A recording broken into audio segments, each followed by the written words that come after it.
فہم دین سوال و جواب کے اس سیشن میں ایک سوال یہ ہوا ہے کہ سور کا گوشت، خنزیر کا گوشت کھانا کیوں حرام ہے؟ وہ بھی تو ایک جانور ہے، تو کیا سور بے حیا ترین جانور ہے تو کیوں ہے؟ تو یاد یہ رہے، قرآن حکیم میں کم از کم 4 مقامات پر سور کو خنزیر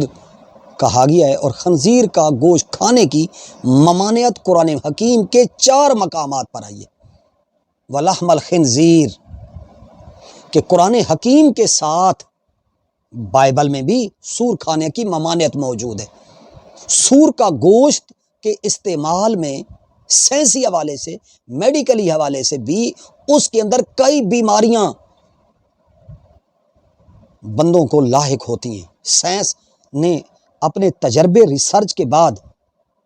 یہ باقاعدہ یہ ریسرچ اور تحقیق جو ہے یہ پاس ہو چکی ہے پوری دنیا کے اندر کہ سور کا گوشت کھانے سے اتنی بیماریاں لاحق ہوتی ہیں کہ جس کا آپ اور میں اندازہ نہیں کر سکتے۔ ایک عام غلط فہمی یہ پائی گئی ہے اور یہ پھیلائی جاتی ہے کہ سور کا جو گوشت ہے اچھی طرح اگر پکایا جائے، بھون لیا جائے، تو اس کے اندر جو ہیں بیکٹیریا، وائرس اور مختلف بیماریوں کے اور مختلف کیڑوں کے جو انڈے ہوتے ہیں وہ تلف ہو جاتے ہیں، وہ جل جاتے ہیں۔ لہٰذا یہ بھی یاد رہے، یہ غلط فہمی ہے۔ میڈیکل اور طبی تحقیق کے نتیجے میں یہ بات واضح ہو گئی ہے کہ سور کا گوشت خوب اچھی طرح بھی پکا لیا جائے، اچھی طرح بھی اسے بھون لیا جائے، تو اس سے پھر بھی اس کے اندر جو ہے وہ بیماریاں موجود ہیں۔ لہذا سور کے گوشت میں وہ جو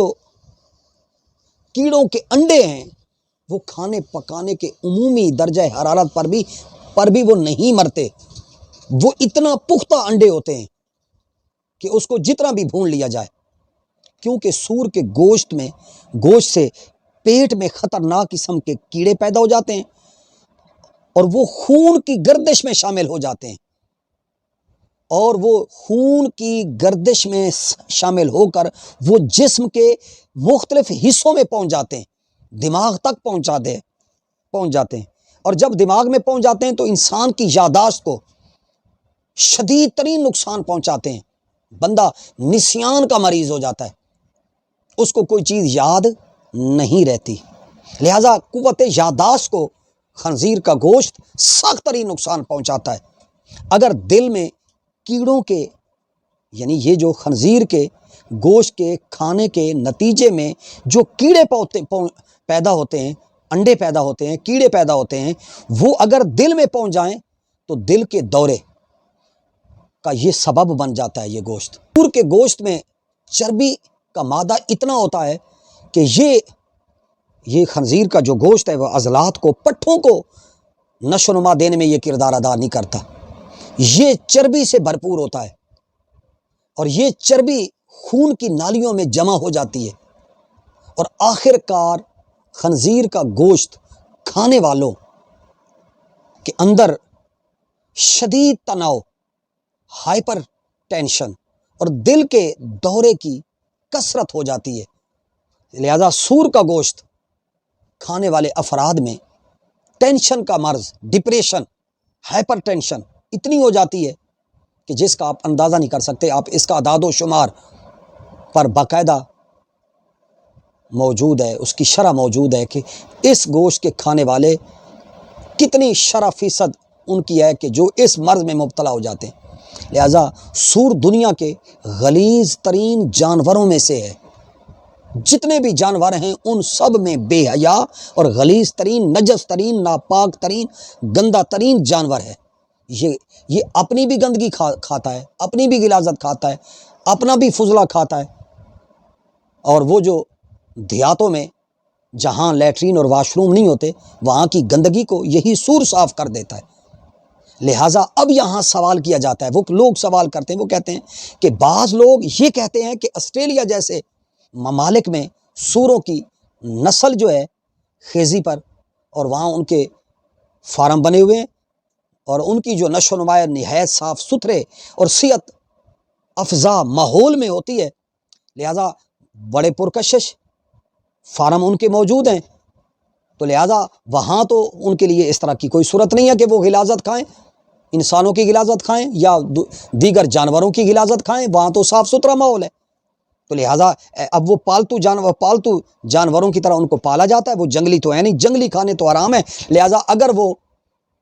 فارموں میں ان کو پال لیا جائے تو یہ سوال کیا جاتا ہے۔ تو سن لیجئے، یاد رکھیں کہ سور کو جتنا بھی اچھے سے اچھا ماحول اور فارم میں لایا جائے، وہ اپنی فطرت میں ہی غلیظ ہے،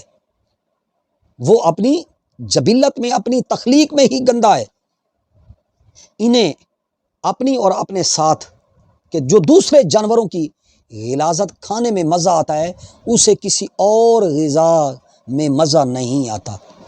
لہذا سور سب سے بے حیا ترین جانور ہے، یہ سب سے بڑا بے شرم اور بے حیا جانور ہے، یہ وید جانور ہے جو اپنی شریک حیات، اپنی شریک میٹ کے ساتھ مجامعت کے لیے اپنے دوستوں کو وہ دعوت دیتا ہے۔ جو لوگ سور کا گوشت کھانے کے عادی ہیں، آپ اٹھائیے سور کے گوشت کے انالیسس اور تجزیے پر مشتمل جو امریکی سائنسدانوں نے، یورپی سائنسدانوں نے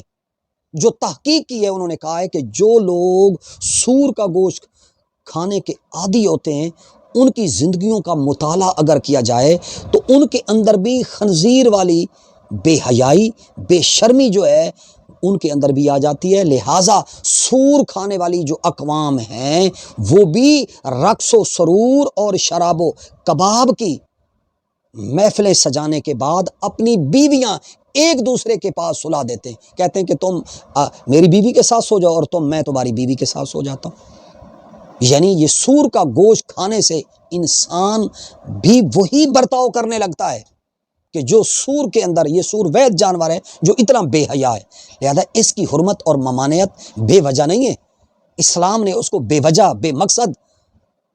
بغیر اس کے منع نہیں کیا۔ اللہ تبارک و تعالیٰ کا ہر حکم فعل الحکیم لا یخلو عن الحکمہ، کہ اللہ کا کوئی جو فعل ہے وہ حکمت سے خالی نہیں ہے۔ لہٰذا اللہ کے حلال اور حرام میں ہی ہمارے لیے بے پناہ فوائد موجود ہیں۔ لوٹ آئے انسانی برادری، ہم اسلام کو لاجیکلی سمجھنا چاہتے ہیں تو آپ ایک ایک چیز پر اپنی عقل اور فطرت کے مطابق غور کریں گے تو آپ کو اسلام کے نظام حیات میں، اسلام کے حلال و حرام میں، اور اسلام کا جو غذاؤں کا نظام ہے کہ اسلام نے سبزیات کے ساتھ ساتھ کن کن جانوروں کے گوشت کے کھانے کی اجازت دی ہے، تو اس میں آپ کو ضرور فائدہ نظر آئے گا۔ اللہ تعالیٰ آپ کو مجھے عقل سلیم اور سلامتی طبع اور سلامتی فطرت کے ساتھ دین کے صحیح فہم کی توفیق نصیب فرمائے۔